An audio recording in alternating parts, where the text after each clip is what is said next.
Hi Thomas. Hi, Eran. Thanks for having me here. Yeah, it's a real pleasure. And you're calling from Brazil, right? Yes, exactly. Today I'm in Brazil. So we'll talk about that in a second. But I want to start with a question, my opening question for you.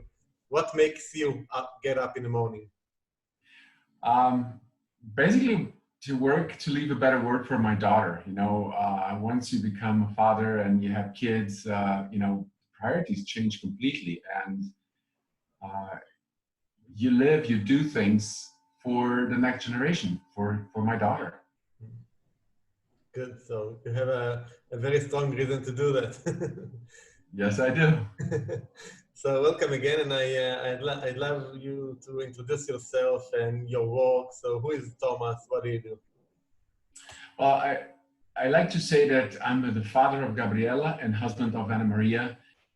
Everything else that we have done in the past feels like obituary, something that it's part of somebody reads about, oh, this is what he did.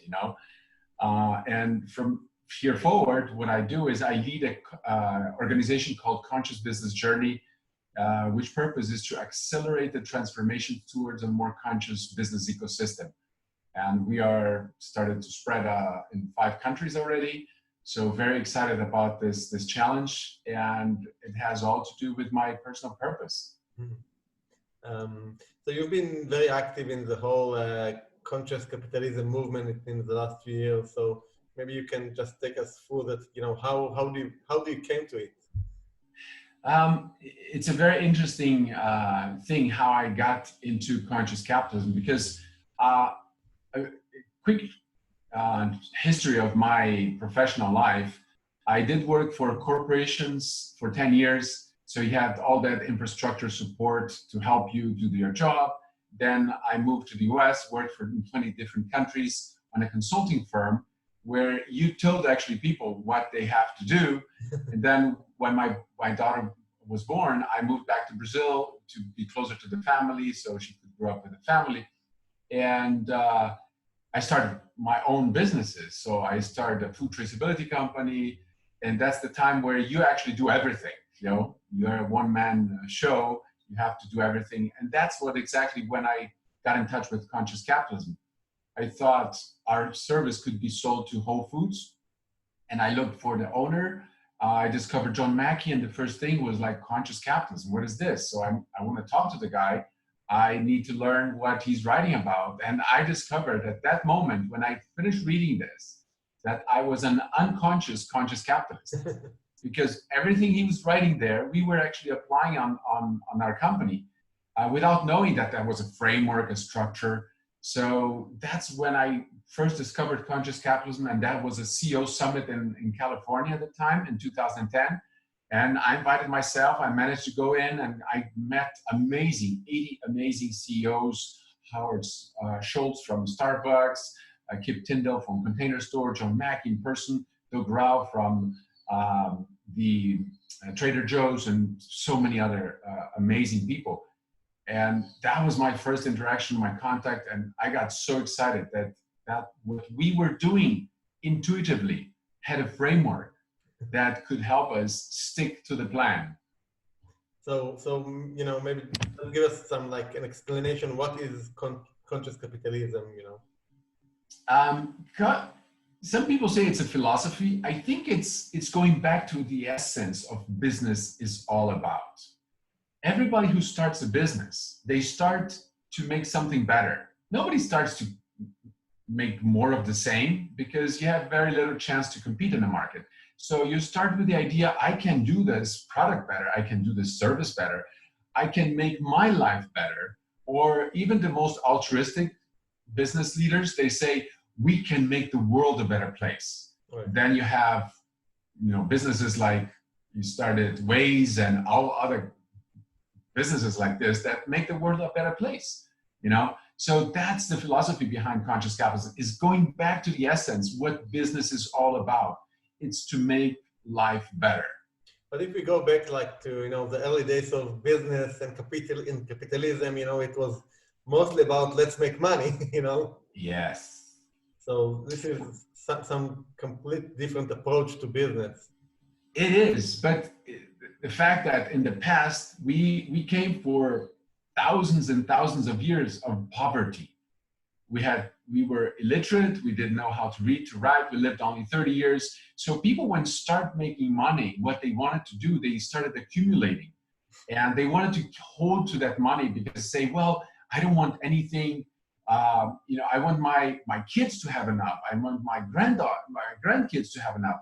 And now we are in a world that's so much bigger. We live longer, we have less poverty, we have more wealth.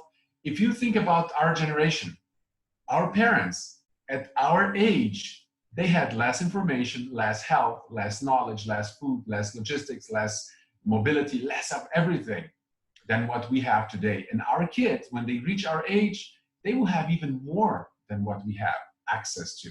So they change the mindset from scarcity to abundance. And that makes people going back to business in a way, instead of accumulating so much and doing philanthropy, let's use the business on its own journey to make a better world. And that's the essence. So it's basically like, the whole world is moved from survival mode into a more wealthy mode. So its businesses need to change with that as well. Exactly, because there's so much more resource available. We have other constraints now that some of the resources are limited. We thought they were unlimited, but they're limited. Nature is suffering. We have global warming. So we are in a moment where a lot of people are calling to business to regenerate, not just to generate profit and value, but to regenerate the world we live in. That was themed in Davos a couple of weeks ago. That was something that Larry Fink from BlackRock mentioned. Also, they're looking for companies and businesses that actually regenerate, not only generate, but regenerate. So that's the new norm. So what are we doing to make this happen? How do we regenerate the world, not just generate more value or profit? We have enough. We need to regenerate and redistribute. So we met actually about a year and a half ago when you came to Israel. You did the conscious capitalism training for the Israeli chapter, new ambassadors, and it was privileged to be there. It was very, very interesting training and very helpful. And it's a good opportunity to thank you for that again. And thank you. And you taught us the four components of the conscious capitalism. Maybe you can take us through them quickly. Yes, when we talk about conscious capitalism, we always talk about, the four fundamentals, which is everybody who starts a business starts with a purpose, with a cause. There's a why behind. You want to improve a product, you want to improve a service, you want to improve there's always something to make it better. And this why not necessarily make more money. Yes, it's not about just making more money is a consequence on how good you are. Yeah. The better your product performs, your service performs, the more money you'll make. The better you serve, more people will consume from you. Mm-hmm. So this is the first, having a clarity of what the cause is, what the purpose is. And then sometimes that's an emotional thing, and you have to put that in words so it touches other people's hearts. It's not just a logical decision, a brain decision, but it has to touch people's hearts so you connect deeper with your relationships with your customers, suppliers, employees, community, and so on. So the second thing that's really important... Just to make something about that.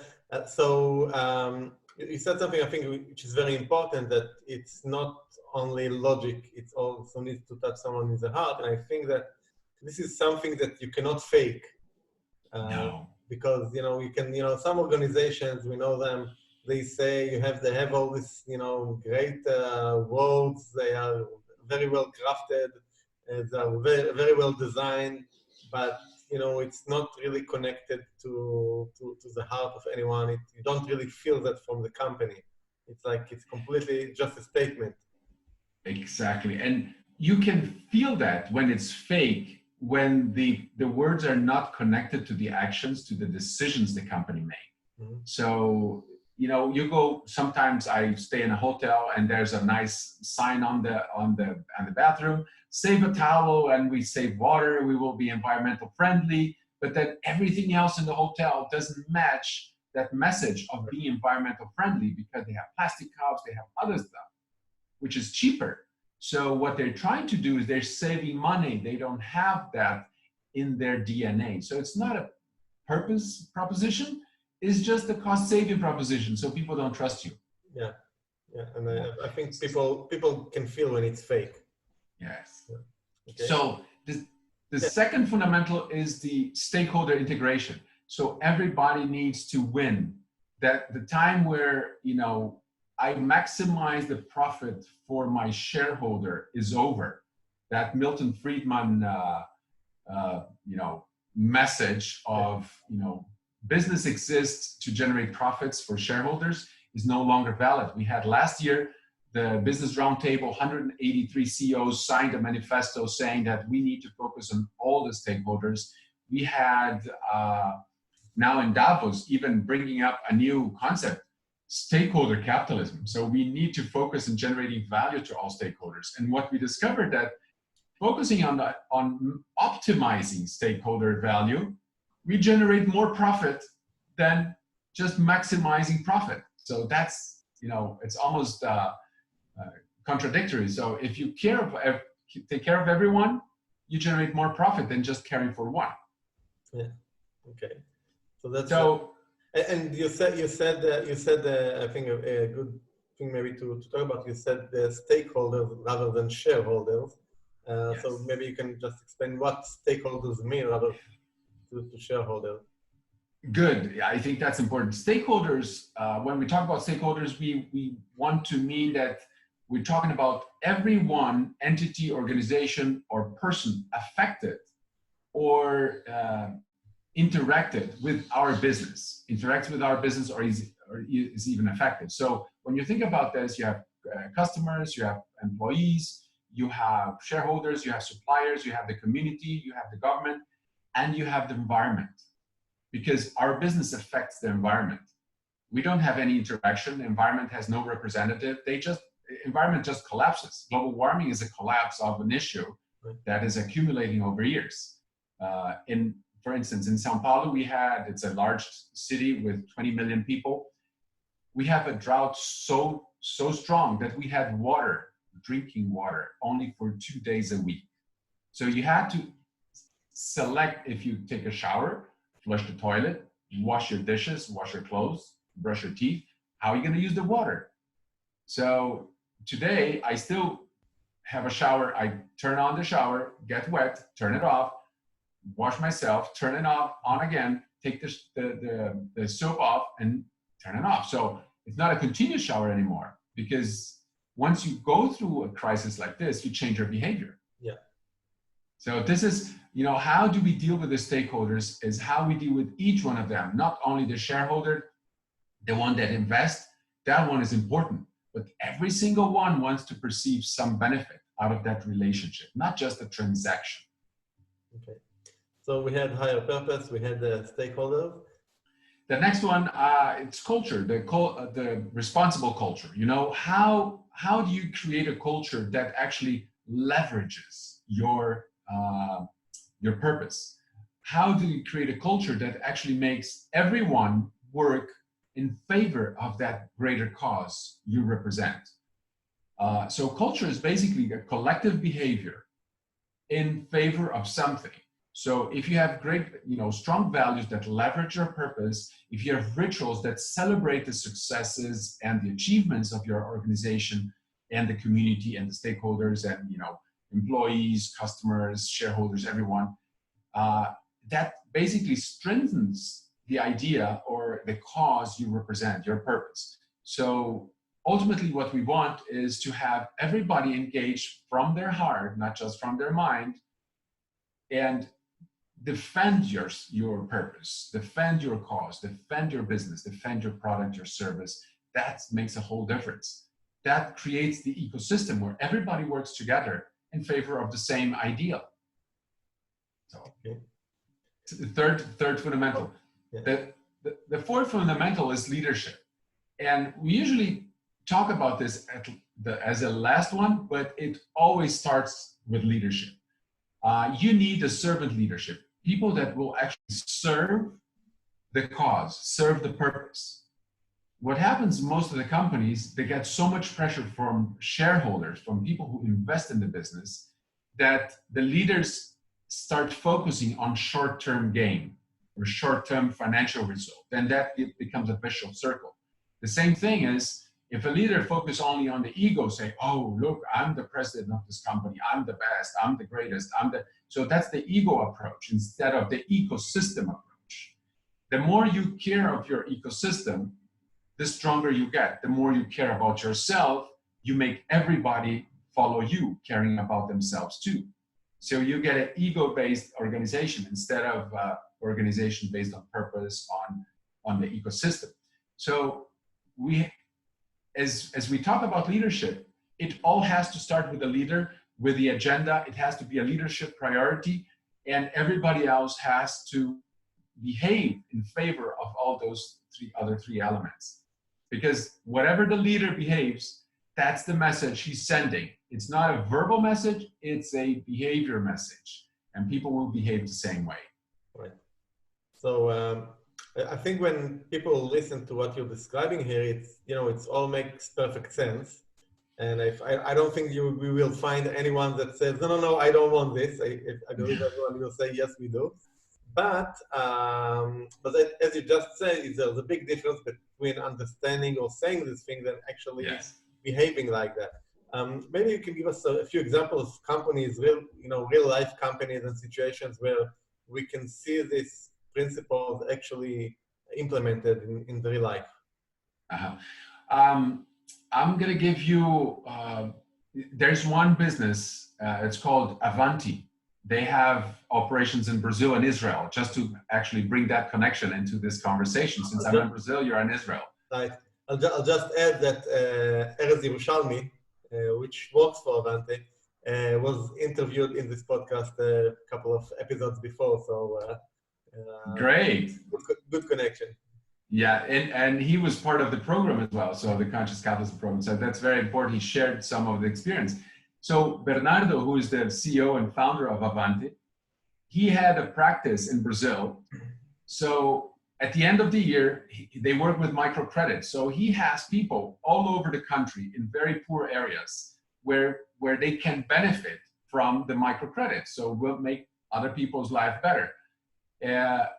At the end of the year, when he identifies the representatives that are best performers in the business, what he does, instead of sending him a big check, a bonus, a lot of money, he writes personally, handwritten note, thanking them for what they have done. But then here comes the tricky part. He does not send that letter, handwritten letter, to the representative. He sends that letter to his or her parents. Because when they receive that letter, that's looking at this after the stakeholders. Right. Who are the relevant stakeholders, the stakeholders from the stakeholder? Now you start creating an ecosystem. When those parents receive that letter saying, your son has done an amazing job, your son is a hero of your community, he has allowed people to fulfill their dreams, start businesses, improve their lives, improve the community. We are so honored to have your son working for us. Imagine a message like this for your parents. Yeah. How would they feel? Every parent wants their kids to succeed, to be happy, to be, generate great impact, be recognized. These parents will take that letter to the pharmacy, to the gas station, to the supermarket, to the doctor, to the neighbors, everywhere. They will frame that letter, hang it on the wall. They will promote the business. They will help improve the community by spreading the world of microcredit and the work that their son is doing or their daughter is doing. So that's an ecosystem. That person will be awarded, recognized by the whole community. Oh man, you were the guy. Oh, you did this, and everybody will recognize it. This is a collective recognition of a great work, a great job. it's worth more than money. Yeah. So I listened to that. It's a great example, and I want to play the cynical person for a second, okay? So someone yes. can listen to this and say, well, you know, that's a very smart CEO. he knows Yes. marketing. He knows how to do things, you know, and that's a very good marketing, marketing activity to do it like that, you know. Yes. But you know, I sense how you describe that, and I sense it's from the heart. But still, I want to play like the cynical one who sees something like that. And so, how do we know to differentiate? It's only true when all the decisions you make sense. Now, imagine if the same letter is sent from Citibank in New York to the branch manager in Miami, saying, to the parents of that branch manager to Miami. Do you think that letter is real? Okay. He can use the same thing. Citibank CEO will say, oh, I'm going to do this too. All my managers, branch managers, they're going to be so excited. It's not real. It's all about money. It's different. So of course it's the intention which is behind it, which people feel. Yes. So it's like even more like the energy that you put into the action that makes the difference. Yeah. But all the decisions that the two CEOs do, how they make decisions, why they make decisions, what is the product and the service they offer, what are they, what's getting better with their presence? Mm-hmm. What is the difference they're making with their business in the world? So that's a big difference. Is it a numbers game? You just want to get more and more and more? Or is it a quality game? You want to make things better. So that's a big difference, right? If you have just target numbers, as your targets are numbers, you have to sell more, you have to get more mortgages, you have to get more accounts, you get more saving balances, or you have to get more people starting businesses and fulfilling their dreams, making things happen. So that's a big difference. I give you another example. There's a company in the US, Barry Wehmiller. Every 3 months, they award to the best contributor in the business in each plant they have. They have about 180 factories in the US and Europe. What do they do? They do machine equipment for production line. It's not sexy. Nobody sees that because it's like a cardboard folding machine that prepares the cardboard to put the product inside. So nobody knows what it is. But every 3 months, the peers, all the employees select one person that did the best contribution that month. And that person gets for a whole week a yellow convertible to drive. That's cool. So it's an award. So everybody in the city, it's a small town, 100,000 people, very small places. When they see that guy driving that yellow convertible or red convertible, they say, "Oh, I know who that guy is." And why he's driving it? Exactly, because a town like this doesn't have a car like that. They're like hardworking people there. Maybe they have a Corvette or that, but the yellow out, completely outside that place, it calls attention. And guess what? Most of the guys get the car. The first person they take for a ride is their mother. Oh. Isn't that amazing? And of course, the kids from that person say, "Hey, Daddy, my friends are going to play at home. Can you pick us up at school with the yellow car?" So everybody wants to be part. So that's the important thing on the rituals. What are the rituals that actually express your intention, your culture, your servant leadership, your stakeholder orientation, integration, and your purpose? Those are decisions, those are actions and rituals that celebrate your purpose, how you live your intention to change the world to a better place. So that's very interesting examples. And let's talk about from the employee's perspective. Why do you think that it is important for people today in our times to be part of businesses or organizations which are more conscious? It's when you look at the performance, the financial performance of companies that have been doing business as usual, focused on shareholder value, creating more profits, they have been declining. You know, the percentage of return on asset has reduced over the last 20 years. Now, if you look at the companies that really outperforming the market, they have those principles in place. They have great leaders, they have strong cultures, they have clear stakeholder integration. They not just look at the stakeholders, they listen to the stakeholders. The greatest opportunity for innovation and improving your business is to listen to the stakeholders. What your suppliers have, what your customers are telling you, what your employees are doing, how they can do it better.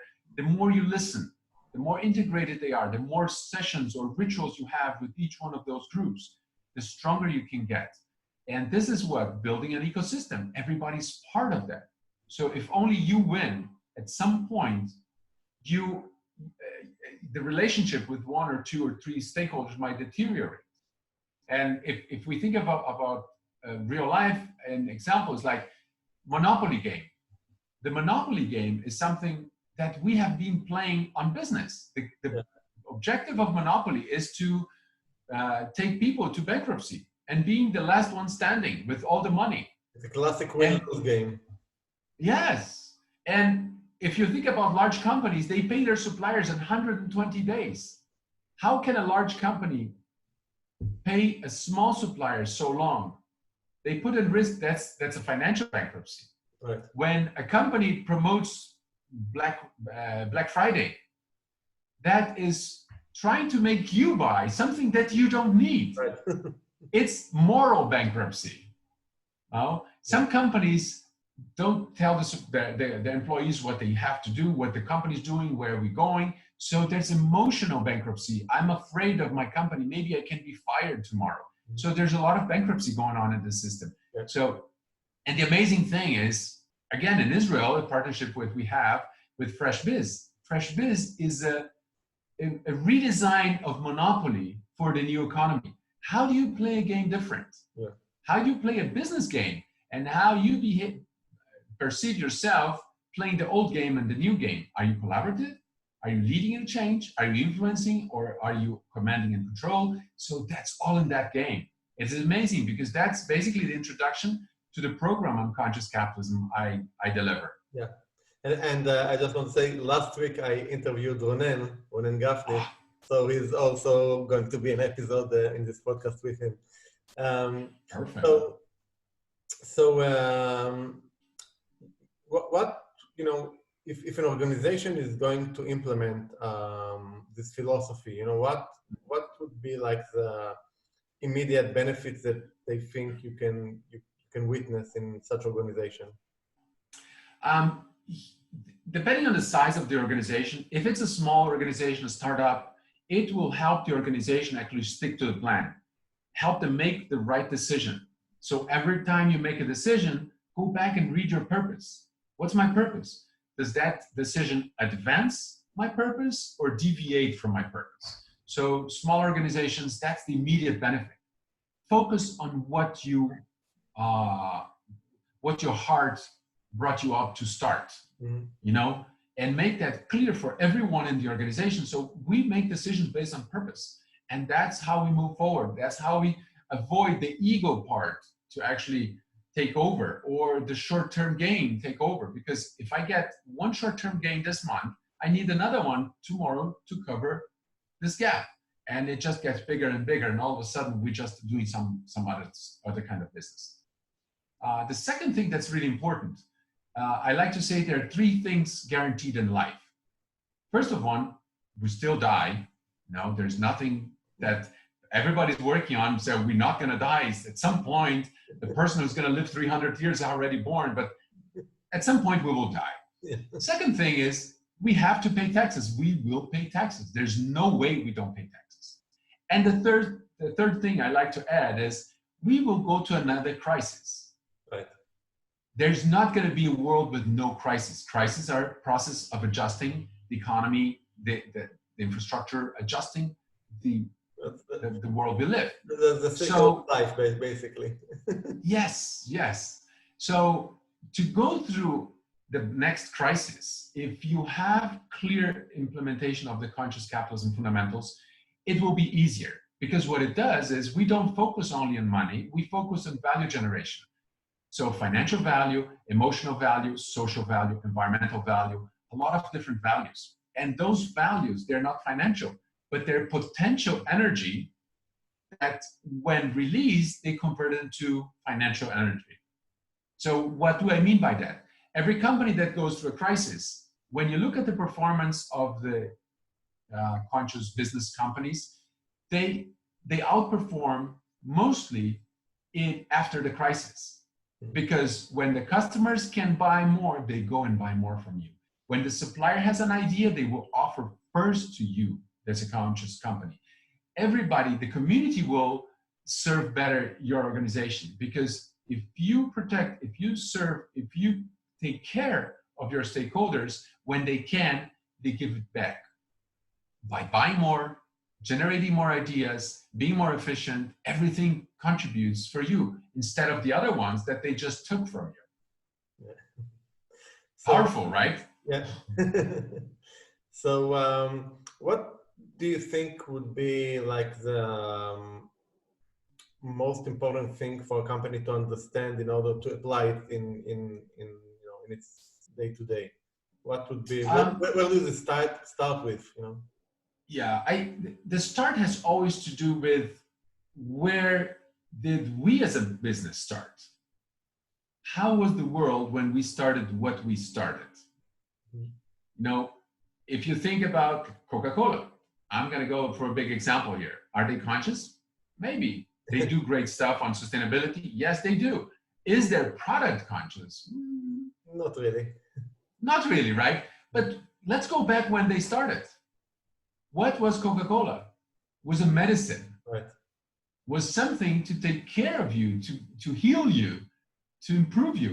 So the big question with companies is, what was the world like when we started? And what was our intention when we started?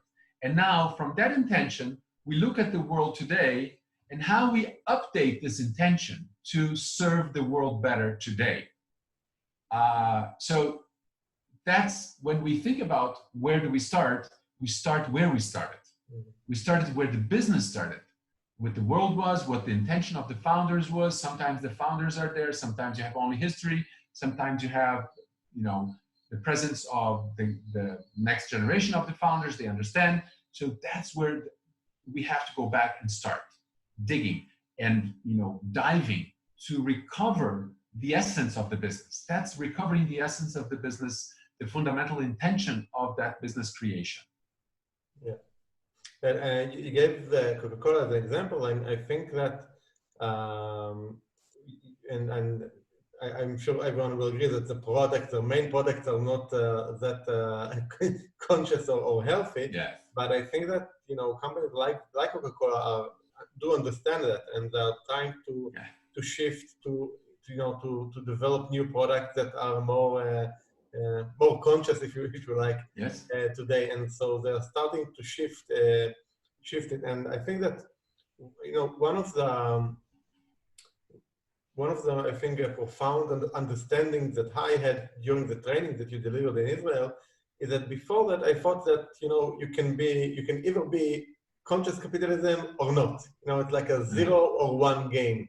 And what I understood for the training was that it's not a 0 or 1 game. It's all between, and you can be on the spectrum of how conscious you are.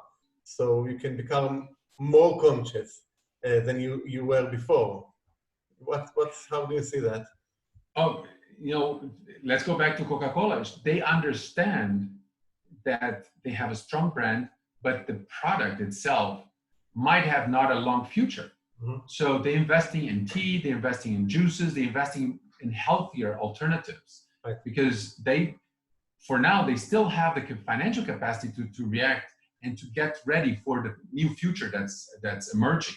So that's very important. They are aware of that. They're doing this. on the side, they're doing a lot of initiatives to actually improve communities, improve everything they can to keep their brand awareness strong, so it gives them time to actually come back with new products, better products, healthier products that make the contribution we expect today. Yeah. So, and when we talk about consciousness, every organizations are people-based, right? Yeah. And what might not be conscious is a product or a service the organization sell, but the people are.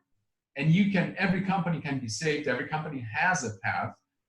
What might not be there in the future is a specific product or a specific service, right? So if you think about even the conscious journey, there's no finish line, because every time it's like knowledge. The more you know, there's so much more to learn, right? Every step you take forward in being more conscious, and if you're listening, and if you're talking, and if you're hearing what your stakeholders are saying, are telling you, say, oh, there's more I can do. There's more I can do. I think one amazing example, last year we celebrated 25 years for the start of what we can call the conscious business movement. A company called Interface, they manufacture carpet, business carpets, something for offices. And their business, Ray Anderson, who was the founder, the CEO, he said he was invited to actually sponsor a sustainability project 26 years ago now, from their team. And he said, I have no idea what sustainability is. So he started reading stuff. He read Ecology of Commerce, and he discovered an expression, the death of birth, so the extinction of a lot of species. And he said, oh my God, the way I'm conducting business might be illegal in the future.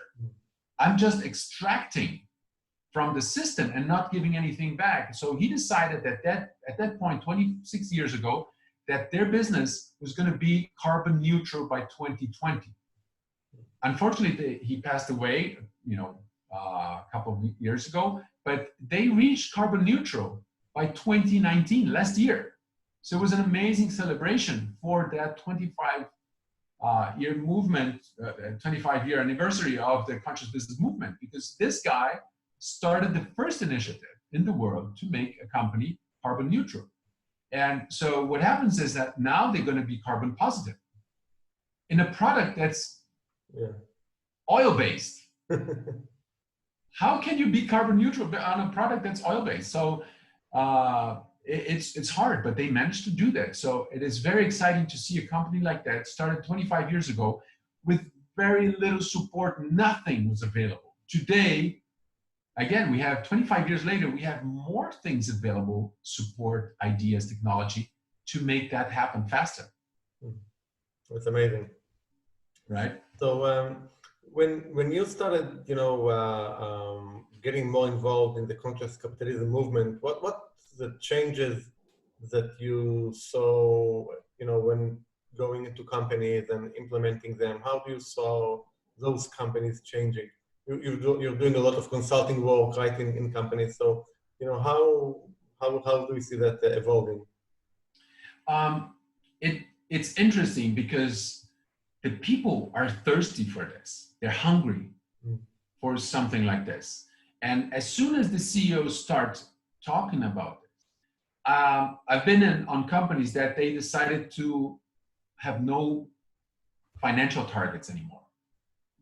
That's very risky, because when a company starts working and, you have to reach that number of customers, that number of sales, that number of shipments, and you get that off the table, how do you actually deal with a relationship with your customers, with your suppliers?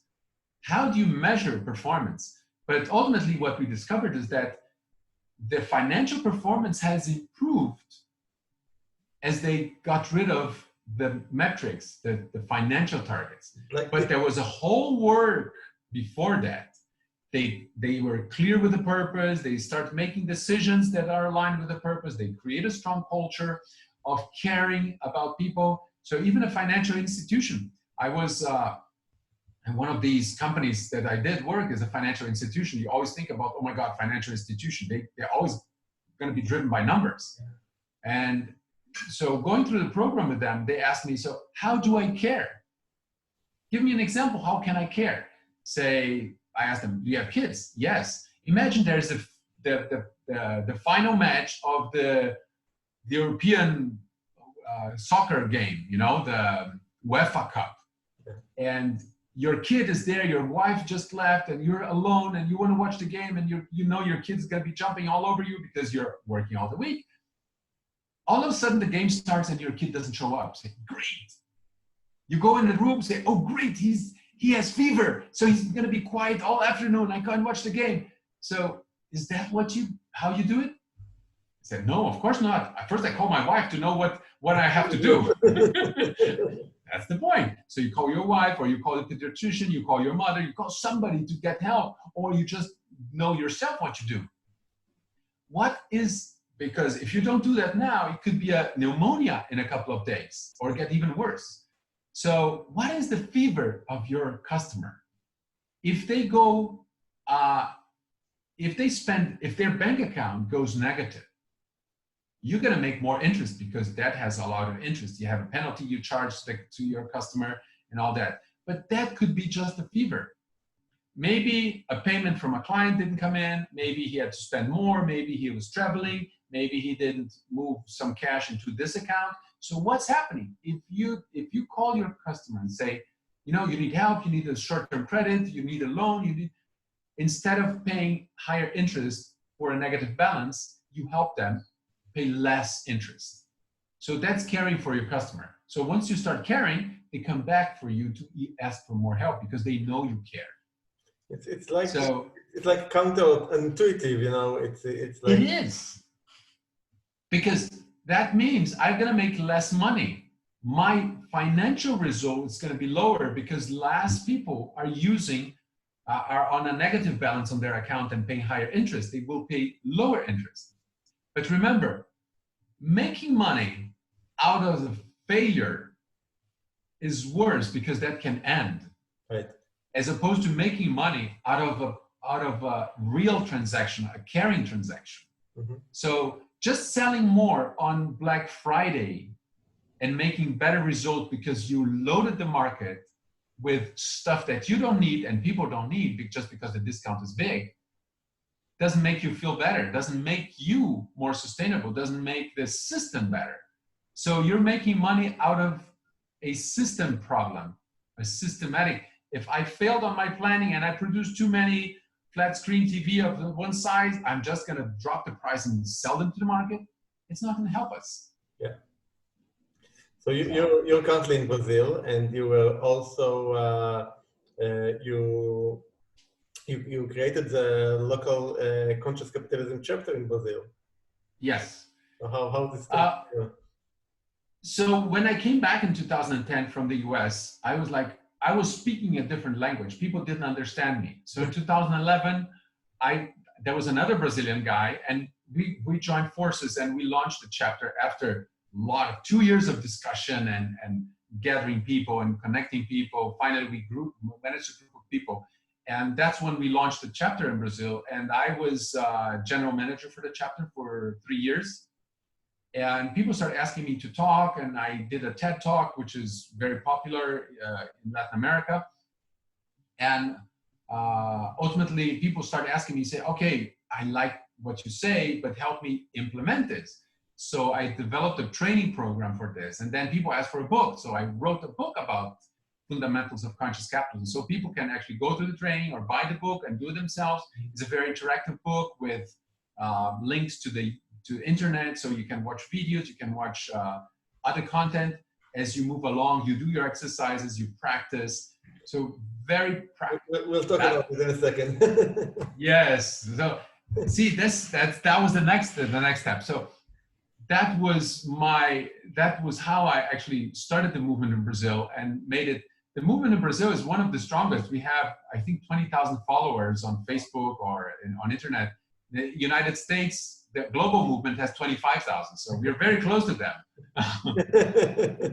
We attracted a lot of attention here with the program, with the practical approach. And more than just. And do you think that maybe the business community in Brazil is more easy to adjust to this principle? Do you see a difference how it's in Brazil compared to the US, for example? I think there's, US is that strong capitalism approach, you know. US needs to dive more into practical approach so that people will join and will follow more often. And I think because you get inspired once, the new leadership, I like to share that because in the past, people led by command and control because there was not enough knowledge. So the only person who had knowledge was the leader. So I command you and I control you and you do what I tell you because I know what you have to do. Now it's all free on YouTube. So you bring people together to you if you inspire them, and people will stay with you if you teach them, if they are still learning, if you educate. So that's the new leadership model. So unless we move to inspire, which we're doing great, but we're not educating, so people just go and get inspired and they move to somewhere else to find somebody who can inspire and teach them something new. And I think this is the biggest challenge nowadays in conscious capitalism. We need to have more people teaching how to do this. And that's one of my intentions is to form people and at this program, Conscious Business Change Agents, is to get people the tools so they can teach more people. In Brazil, the first program was in 2015. From this first group, we have about 5 companies that work on purpose, on culture, on leadership. Just from that intention, from what they learned, they created businesses. There's one business that's called Essence Branding. She has already done 50 projects on purpose, helping companies to write their purpose, live their purpose. So it's amazing. Yeah, it's amazing. So I showed the book before. This is the Conscious Capitalism Field Guide, which you co-authored with Raj Sisodia and Timothy Henry, which actually Timothy was here in Israel a couple of, I think, 2 months ago or something like that. So please say something about the book, you know, what we'll find in it and how you became to be co-authoring it. Okay, so the first book is the fundamentals of, I'm going to grab it here so you can have a picture of what it is. So the first book I wrote was Fundamentals of Conscious Capitalism. Raj Sisodia wrote the foreword.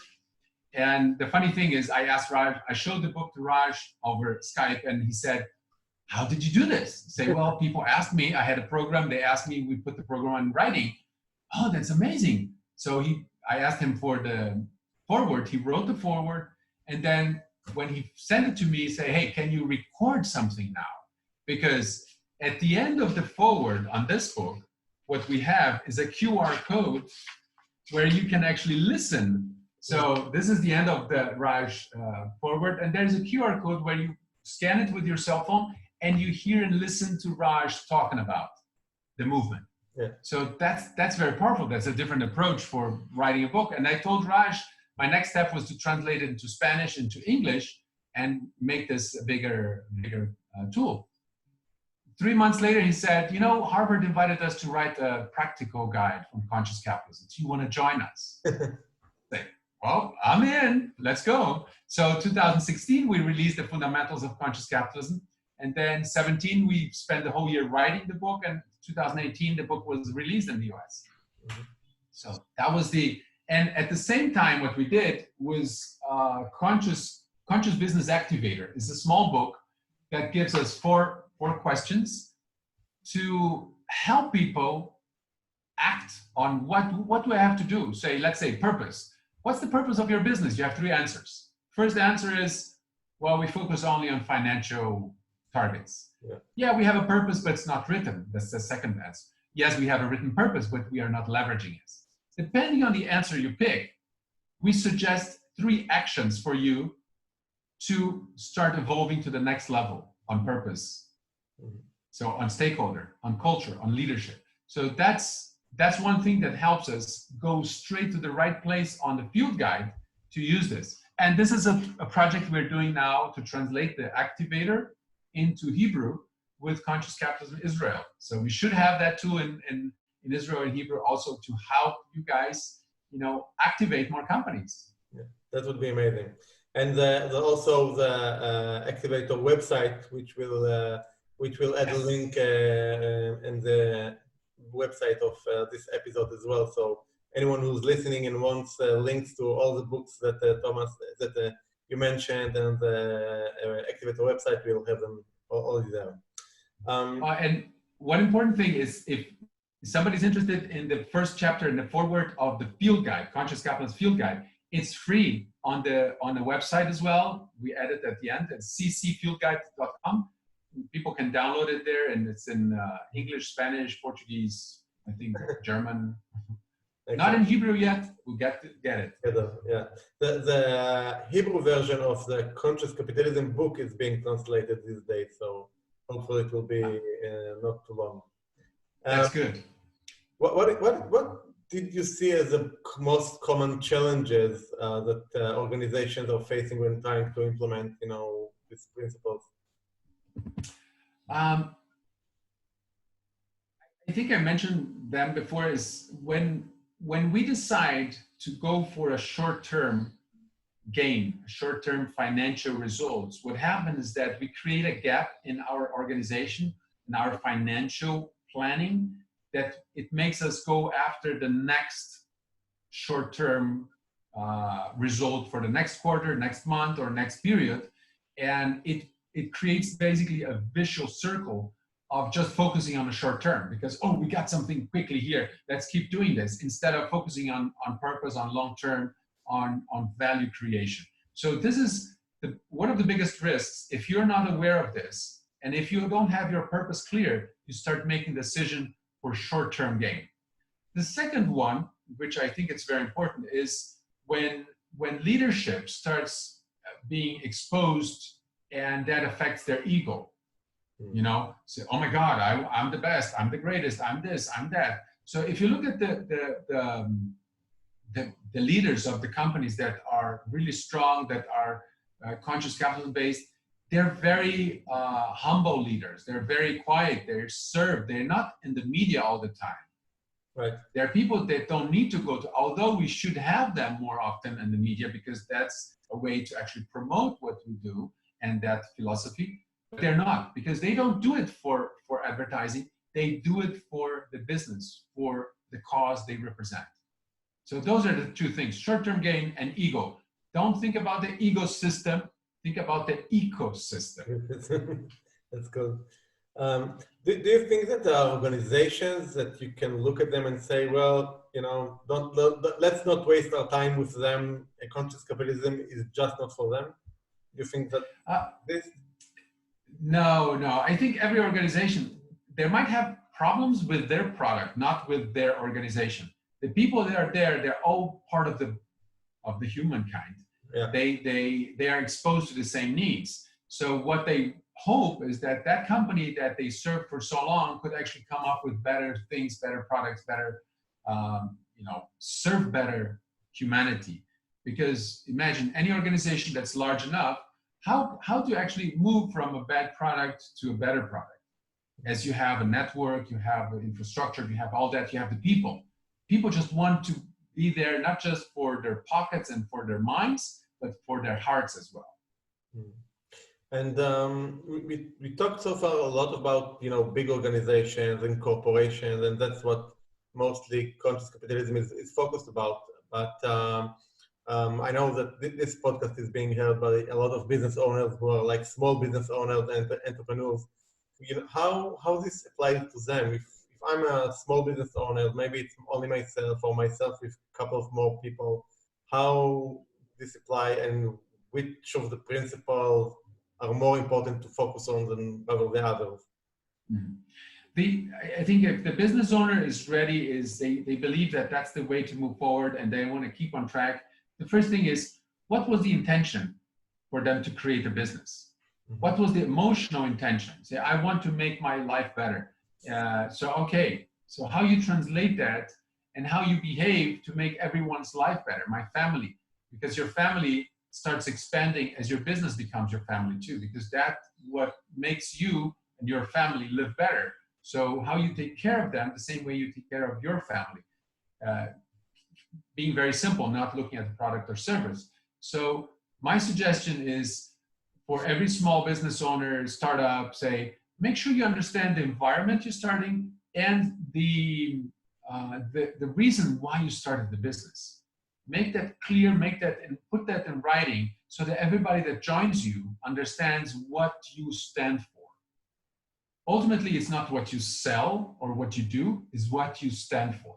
People will follow not your product, your service, people will follow what you represent. Right. And that gives you greater strength. So for small business owners is to start with that. It's like the purpose thing and Yes. what they believe their intention. Yeah. So let's get personal. What is your purpose? How do you understand it? My purpose? Yeah. My purpose is to try to open people's hearts. I think we are so transactional driven. And as soon as you give people the opportunity to actually open their heart and make sure they understand what they're here for, understand their talents, understand their value, what people would be paying them to do for, they awakened a potential in themselves to actually even start businesses, start things that can change the world around them. So that's my personal talent, and how that reflects in the business I recently created, co-founded, which is the Conscious Business Journey, which is how do we accelerate this change towards a more conscious business ecosystem? Mm-hmm. So we awaken people up to their talent, to their potential, and that is manifested through, in a bigger scale, through business. How to take these people to understand their talent, start businesses. Good. If I could get you a huge, really huge billboard and put it in the center of the world where everyone could see this billboard, okay? What message would you put on it? Wow, that's, I would, it goes to my personal purpose, discover your strengths. You're good. Everybody has a talent. You might be sitting on the wrong position, and then your talent is useless, but everybody has a talent. And as you discover that talent, you have the ability to actually live a happier life. That's a very powerful statement. Wow, good conversation. Yeah. Few more personal. It's okay. Each episode I have some similar questions that I ask all the people. Maybe sometime I will do some kind of a survey to see, if there are any trends or something. So who is the person who mostly impacted your life? What did you learn from him? My father died early in my journey. So I have always been, looking for the future, concerned about the future. And when my daughter was born, that was a big change in my life, because I started noticing that it's not about me and myself. There's somebody that now depends on me for the rest of my life. Yeah. It's not a project. I was always consultant, project-based. I switched to a lot of companies and said, well, I don't want like this anymore. So there's no, I don't like this anymore. So my daughter was a big milestone in my life when she was born. And the second thing is, she brings such a different perspective to the world, because she was born in an era that everything is on your cell phone. And when I was born, we didn't even have a phone at home. We shared the phone with the neighbors. And when there's a phone call for us, they rang a bell and we picked up the phone. It was a shared economy even before a shared economy. It was shared economy before there was an economy. Exactly. So I'm always learning from my daughter. She always brings a different perspective. She questioned me and my behavior. That's not right. That's not. So this is where I learned most today. It's from the different perspective she brings into my life. Beautiful. Which book that you read had the most impact on you? Wow. Homo sapiens. Homo Deus from Harari. Wow. Yeah. His second book, Homo Deus, which is that brought it. It's all about the different perspective. Yeah. You know, Homo sapiens brought you up to today, and then Homo Deus was the one that did bring the power of what humankind has to define its destiny. Yeah, I really relate to it. I really love this book. It really changed my perspective as well. Yeah.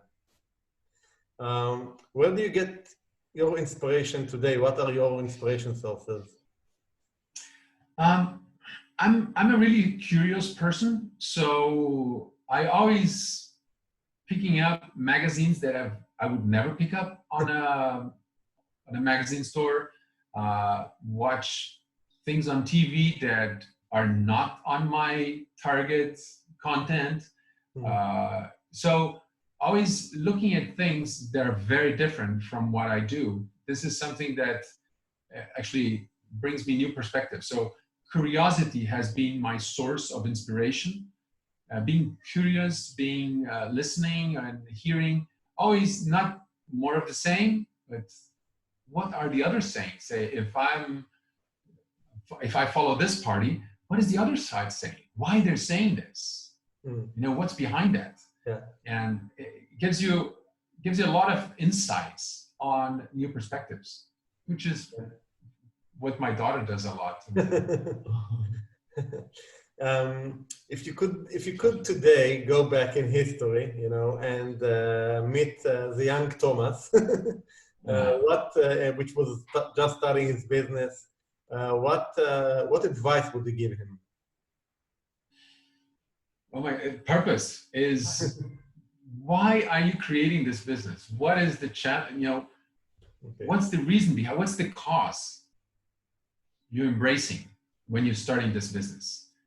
Have it clear, share it, make sure it touches everybody that you relate to, so you don't do business. You create a movement with a greater cause that would benefit or improve everybody else's life. So that's ultimately I discovered that because after 5 years running my business and I discovered conscious capitalism, say, oh my God, that's what's happening. That's what we do. That's what's going on. And if I had that from the beginning, we had made smarter decisions, less short-term financial decisions, which brought us into a vicious circle of financial requirements. We didn't look at ego so much as being, you know, oh, we are here in the media. No, how we take our team and put them on the front line, because they are responsible for what we are creating. And if we are successful, it's because of them. Big part because of them, because they stick together, they stayed with us, they helped us, they support us. And recognize that effort, that collective effort, not just, oh, we have won this prize. And we won 12 prizes, 12 awards on entrepreneurship. And I wish I had brought more of my team together with me every time we had one of those and had them receiving the award, not me. Beyond business, what are any other activities you like to do? Oh, like I said, I'm very curious. So I'm always looking at different perspectives. The curiosity brings a lot of experiments. So every time I go and travel to a place, I try to find out very particular things on that trip. Visit, some places people don't expect somebody to visit. Try food that people don't, usually try. Ask, I usually go in a supermarket and buy all the different kinds of fruits that are available in the country. And I take them back to the hotel and start cleaning and trying them. Say, I like this, I don't like this. So experimentation is my fun time. Which fruit did you was you most surprised about? Something you expect? I had very rare flavors in Vietnam. In Central America, they're like very local fruits. In the northeast of Brazil, there are fruits that they been challenged to actually put them in refrigerated form to commercialize them. So they're only local fruits. Mm-hmm.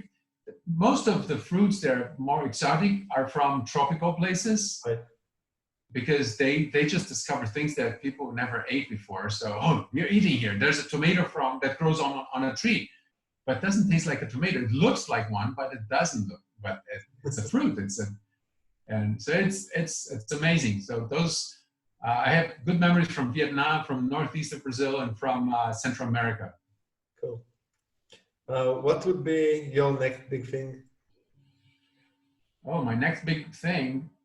It's probably to see Conscious Business Journey walk on its own, less dependent on me, with stronger leaders everywhere in each chapter I create in the world. Portugal, Colombia, Peru, Mexico, Australia, have these guys actually taken over, and each one brings to the table a specific talent and actually exchange that talent with each other, so it moves faster, because the speed of Conscious Business Journey is my speed, and I wish, my peers actually, they passed me and moved faster than me.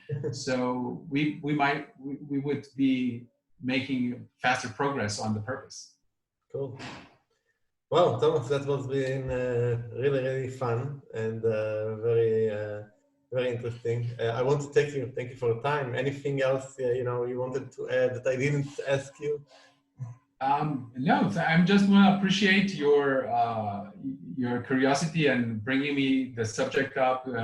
And it's amazing that a couple of people I mentioned, they were already on interviews with you. Yeah. So I'm very excited to see that happening, because when you mention somebody, you usually use them as a reference. Yeah. And that's a great reference to be here with these people that you mentioned, and with you and with the Israel audience. Yeah. I have a very deep connection with Israel.